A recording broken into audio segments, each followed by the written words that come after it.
Super Saravana ஸ்டோர்ஸ்ல சம்மருக்கு ஆடைகள் வாங்கும்போது outdoor games free. Super Saravana stores summer கோடையை கொண்டாடலாம். ஆச்சி மசாலா எந்த சமையலும் ருசி தேடும் ரகசியம் 20 ரூபாய். லெஜண்ட் சரவணா ஸ்டோர்ஸ் புரொடக்ஷன்ஸ் தயாரிப்பில் லெஜண்ட் சரவணன் நடிக்கும் லீடர் உங்கள் அபிமான திரையரங்குகளில் வெற்றி நடை போடுகிறது. பெரிய விஷயங்கள்லாம் நம்ம பெருசாக செஞ்சிடறதில்ல, மக்களோட மக்களாக இருக்கிறோம். அவருடைய அனுதினமாக அவங்களுடைய சின்ன சின்ன பிரச்சனைகள், கோவில் குளம் போக்குவரத்து எல்லாம் தொடர்ந்து கலந்துக்கிறோம். நம்ம எல்லா ஸ்கூல்லையும் ஸ்மார்ட் கிளாஸ் ரூம், பெஞ்சு, டெஸ்க்கு, நிறைய ஊரணிகள், ரிஃபர்மேஷன், டீசல்ட்டிங், விமன் எம்பவர்மெண்ட், நம்ம லைப்ரரியை எப்படி யூஸ் பண்ணணும், நம்ம பிள்ளைங்களை எப்படி படிக்க வைக்கணும் சொல்லி ஒரு டிரான்ஸ்பரண்ட் கவர்மெண்ட்டாக வந்து நடக்குது. ஒரு பெரிய நம்பிக்கை தளபதியின் மீது. வயிறார சாப்பாடு போட்டு தான் அனுப்புவார் முதல்ல, அதுக்கப்புறம் தான் கேள்வியை கேட்பாருங்கிறாங்க. ஆனால் எப்பயாவது ஒரு நாள் நம்மளை அவர் சாப்பிட சொல்கிறாரான்னு நான் பார்த்துட்டே இருப்பேன். நல்ல மனுஷன் வேலை வாங்குவார், நான் வேலை செய்வார், பணம்லாம் கொடுப்பாரு. ஆனால் எனக்கு இப்படி நான் பிற்காலத்தில் வந்தால் எல்லாருக்குமே உணவு கொடுக்கணும். எனக்கு அதிகமான பிடிச்ச விஷயமே பிறர் கூட இருந்து சாப்பிட்றது. நீங்கள் தான் இறுதி எஜமானர், கும்பிட்டு தான் ஓட்டு கேட்கணும், நீங்கள் தான் ஓட்டு போடுற இடத்துல உங்கள் கை தான் உயர்வானது. அதனால வந்து நான் இந்த 5 வருஷத்துல நான் எல்லா இடத்துலையும் கேட்கறது, உதயசூரியன் சின்னத்தில் நான் நிற்கிறேன், ஆனால் தீர்ப்பு எழுத போறது நீங்க. பெரும்பான்மையான மக்களுக்கு நான் என்ன செஞ்சிருக்கிறேன் சொல்றது செஞ்சா ஓட்டு போடுங்க, இல்லைன்னா ஓட்டு போடாதீங்கன்னு வேணும். இல்ல உண்மையாதான். நக்கீரன் நேர்களுக்கு வணக்கம். விளாத்திக்குளம் தொகுதியை பொறுத்த வரைக்கும் சுயேட்சையாக நின்னாலும் சரி, எந்த சின்னத்துல நின்னாலும் சரி, இவர் தான் எங்க வேட்பாளர் அப்படின்னு மக்கள் முடிவு செய்து வைத்திருக்கிற ஒரு வேட்பாளர். இன்னைக்கு நம்ம பல பேர்கிட்ட பேசியிருக்கோம். அவங்க சொன்ன தகவலின் அடிப்படையில் இந்த தகவலை சொல்றோம். இன்னைக்கு திமுகவின் விளாத்திக்குளம் வேட்பாளர் திரு ஜிவி மார்க்கண்டேயன் அவர்களை தான் சந்திக்க போறோம். அவங்கள வரவேற்கலாம். அண்ணா வணக்கம். வணக்கம். நிறைய பேர்ட்டு பேசணும், தொகுதிக்கு உங்களை சந்திக்கிறதுக்கு முன்னாடி பேசணும். இங்கே சின்னம் வேணா மாறலாம்ப்பா, ஆனால் அவர் தான் எங்களுக்கு என்னைக்கு எம்எல்ஏ, அப்படி என்ன செஞ்சு வச்சுருக்கீங்க இவங்க இவ்வளவு பாசத்தோடு இருக்கிறாங்க? தமிழகத்தில் இருக்கிற பெரும்பான்மையான மக்கள் பிரதிநிதிகள், நமக்கு முன்னால் இருந்த தலைவர்கள், யாரெல்லாம் தொடர்ந்து மக்கள் பிரதிநிதிகளாக இருக்கிறாங்களோ அவங்கெல்லாம் வந்து நம்ம மக்களோட மிக நெருங்கிய தொடர்புடையவர்களாக தான் இருந்திருக்கிறாங்க. அந்த வகையில் நம்மளும் வந்து நம்ம பகுதி மக்களில் இது ஒரு முழுக்க முழுக்க ரெயின்ஃபெட்டு, மழையை நம்பி இருக்கக்கூடிய விவசாயம், மானம் பார்த்த பூமி. நிறைய 440 கிராம பஞ்சாயத்துகள், 3 பேரூராட்சி பகுதி, 443 ஹேம்லெட் இருக்குது. சின்ன சின்ன குக்கிராமங்கள். தூத்துக்குடி டிஸ்ட்ரிக்டில் ஒரு 35% கவரிங் ஏரியா இருக்குது. ஒரு பெரிய விஷயங்கள்லாம் நம்ம பெருசாக செஞ்சிடறதில்ல, மக்களோட மக்களாக இருக்கிறோம்.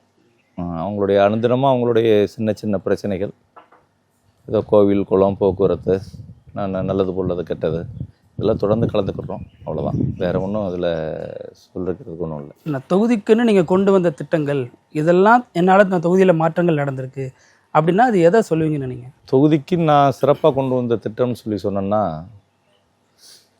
நம்ம ஊரை பொறுத்த வரைக்கும் இது ஒரு சோலார் கப்பு. இன்றைக்கி ஒரு நாயுடு சார்னு சொல்லிட்டு ஒரு 84 இயர்ஸ் ஓல்டு அவர் வந்து கோயம்புத்தூரில் பாலக்காட்டில் இருந்து எக்ஸ்போர்ட் பண்ணிகிட்ருக்கார் யூஎஸ்ஏக்கு, கார்மெண்ட்ஸ் எக்ஸ்போர்ட்டர். நம்ம எப்போது ஒன்றா நம்ம தொகுதிக்கு பக்கத்தில் 1000 பேருக்கு ஸ்டிச்சிங் யூனிட் ஒன்று போட்டிருக்கிறார்.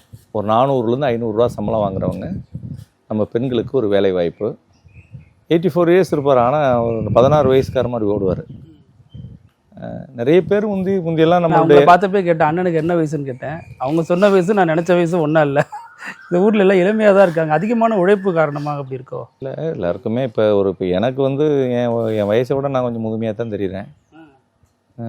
எனக்கு வயசு 50 வயசு ஆகுது. 50 வயசு மாதிரி தெரியலன்னு தான். அப்படியா? ரொம்ப சந்தோஷம். அந்த மாதிரி ஒரு 1000 பெண்களுக்கு வேலை வாய்ப்பு. அது நம்ம ஒரு தனியார் தொழிற்சாலை இருந்தால் கூட அவங்கள நம்ம கொண்டு வந்தோம். அதே மாதிரி HCL நிறுவனம் நிறைய முதல்வரே நேரடியாக அவங்க வந்து உங்கள் தூத்துக்குடி மாவட்டத்தில், தமிழ்நாட்டில் 2 பிளாக்கில் நாங்கள் வந்து ஒரு பைலட் ப்ராஜெக்ட் பண்ணுறோம். அவங்க சமுதாயம்னு ஒரு ப்ராஜெக்ட் பண்ணுறாங்க. நம்மளுடைய நாடாளுமன்ற உறுப்பினர் கனிமொழி கருணாநிதி அவர்கள், மாவட்ட அமைச்சர் கீதா ஜீவன் அவங்கெல்லாம் கூட விளாத்திக்குளம் புதூர், HCLுடைய சொந்த ஊர் அவங்களுக்கு வந்து திருச்செந்தூர். ஆனால் இங்கே வந்து பார்த்திங்கன்னா நம்ம எல்லா ஸ்கூல்லையும் ஸ்மார்ட் கிளாஸ் ரூம், பெஞ்சு, டெஸ்க்கு, நிறைய ஊரணிகள், ரிஃபர்மேஷன், டீசல்ட்டிங், இந்த மாதிரி பணிகள்லாம் அவங்க எடுத்து விமன் எம்பவர்மெண்ட், ஒரு ஒரு ஊருக்கு ஒரு 22 பெண்கள், 15 யூனிட் இது வரைக்கும் போட்டுக்கிறாங்க. அவங்க ஸ்டிச்சிங், அவங்க ஸ்கில் டெவலப்மெண்ட் ப்ரோக்ராம் எல்லாமே படுத்துகிறாங்க. அது மாதிரி ப்ரைவேட் இது பண்ணுறோம். அதை மாதிரி ஒரு பெரிய சிப்காட் வந்து இங்கே வெம்பூரில் 2300 ஏக்கரில் சிப்காட் வருது. அதுக்கான வேலைகள் செஞ்சிட்ருக்கோம். பின்ஃபாஸ்ட் கார் தொழிற்சாலை இங்கே ப்ரைவேட் நிறுவனத்தில் கொண்டு வந்ததில் நம்ம தொகுதியில் வந்து பாரதியார் பெண்கள் பாலிடெக்னிக் கல்லூரி இருக்குது. அதுலேருந்து 50 பெண்களை ரெக்ரூட் பண்ணியிருக்காங்க. நம்ம தொகுதியை சேர்ந்த நிறைய இளைஞர்கள் வந்து அங்கே வேலைக்கு போயிருக்கிறாங்க. இந்த மாதிரியான தனியார் தொழில்கள் மூலியமாக நம்ம பகுதியினுடைய வேலைவாய்ப்பு. நம்மளுடைய எட்டயபுரத்தில் அறிவுசார் மையம் ஒரு 2.25 கோடிக்கு வந்து முதலமைச்சர் தொடங்கி வச்சுருக்காங்க. அதில் வந்து ஃபுல்லாக என்டையர் டிஜிட்டல் லைப்ரரி, நம்மளுடைய ஆர்டினரி லைப்ரரி எல்லாமே புக் எடுத்துகிட்டு போகிற மாதிரி அவங்க படிக்கிற மாதிரி இருக்குது. நான் ஒரு தடவை யதார்த்தமாக ஒரு தலைக்கு தண்ணி ஊற்றுறதுன்னு சொல்லுவாங்க. ஒரு பெண்கள் வந்து பூ பெய்திட்டு அந்த நிகழ்ச்சிக்கு போகும்போது ஒரு ஈவினிங் ஒரு 6 o'clock வந்து எட்டயபுரத்தில் ஒரு 3 பேர் வந்தாங்க. நாங்கள் உங்களை சந்திக்கணும். வந்து யதார்த்தமாக நடந்தது. 2 பெண்ணுங்க ஒரு பையன். ஒருத்தர் வந்து ரயில்வேல லோக்கோ பைலட் ஆகிருக்கார், ஒருத்தர் சப் ரிஜிஸ்டர் ஆகிருக்கார், ஒருத்தர் ரெவன்யூவில் அசிஸ்டண்ட் ஆகிருக்கார். டைரெக்டாக குரூப் 2ல் வந்துக்கிறாங்க. நாங்கள் இந்த அறிவுசார் மையத்தில் படித்ததுனால தான் இந்த மாதிரி வந்துக்கிறோம். எனக்கு மகிழ்ச்சியே அறிவுசார் மையத்துக்கு நானே என்ன பண்ணுவேன்னா, அவங்க 3 பேர் இந்த மாதிரி அறிவுசார் மையத்தில் படித்து வந்தோடனே நமக்கு ஒரு ரியலாக ஒரு எடுத்துக்காட்டே நமக்கு நேரடியாக வர்றாங்க. அப்போ என்ன பண்ணோம், நாங்கள் ஸ்கூலுக்கெல்லாம் வந்து மற்ற சைக்கிள் கொடுக்க போகிறோம், மற்ற நிகழ்ச்சிகள் ஸ்கூல் பில்டிங் திறக்கெல்லாம் போகிறோம். அப்போ எட்டயபுரம் பெண்கள் பாரதியார் பள்ளி இருக்குது, நம்ம விளாத்திக்குளத்தில் பல்வேறு இடத்துல இருக்குது.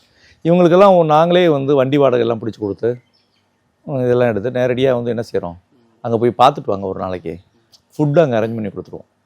100 பேர் அங்கே பார்க்க போகிறாங்கன்னா ஃபுட் அரேஞ்ச் பண்ணுவோம்.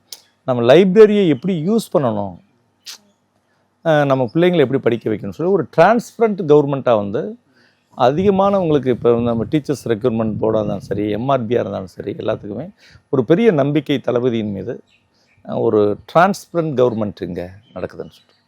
சரி, 2வது இந்த அக்ரிகல்ச்சர் இதை பொறுத்த வரைக்கும் நம்மளுடைய இயற்கை வேளாண்மையை வந்து இந்த அரசு வந்து ஒரு பெரிய அளவில் ஊக்குவிக்கிறாங்க.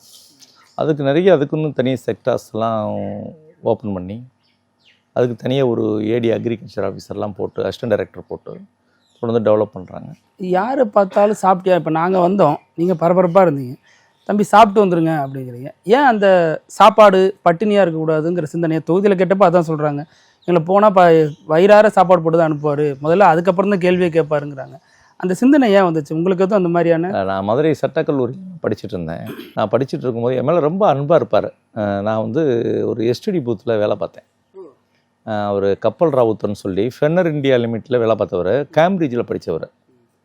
நான் காலையில் வந்து நான் எங்கள் அப்பா கூட கோவிச்சுட்டு நானாக தான் என்னை இன்ஜினியரிங் காலேஜ் படிக்க சொன்னாங்க. இல்லை, நான் சட்டக்கல்லூரி தான் போவேன் அப்படின்னு சொல்லிட்டு போய் நான் கல்லூரி காலங்களில் ஒரு 2-3 ஆண்டு காலம் தொடர்ந்து வேலை பார்த்து தான் நான் வந்து படிக்க ஆரம்பித்தேன். நான் அப்போ வந்து அவர் கப்பல் ராவுத்தர் வந்து கரெக்டாக நான் வந்து 5 மணிக்கு கடையை திறந்துடுவேன். நான் அவர் ஒரு 7 மணிக்கு வருவார். 7:15க்கு குரூப் பிரசாத்னு சொல்லி ஒரு ஹோட்டல் இருக்கும். நான் அங்கே போய் வந்து அவருக்கு ஒரு பூரி செட் வாங்கிட்டு வருவேன். டெய்லி நான் தான் அவருக்கு 1 வருஷமாக பூரி செட்லாம் வாங்கிட்டு வந்து கொடுப்பேன். ஆனால் எப்போயாவது ஒரு நாள் நம்மளை அவர் சாப்பிட சொல்கிறாரான்னு நான் பார்த்துட்டே இருப்பேன். நல்ல மனுஷன், என்ற வேலை வாங்குவார், நான் வேலை செய்வார், பணம்லாம் கொடுப்பாரு.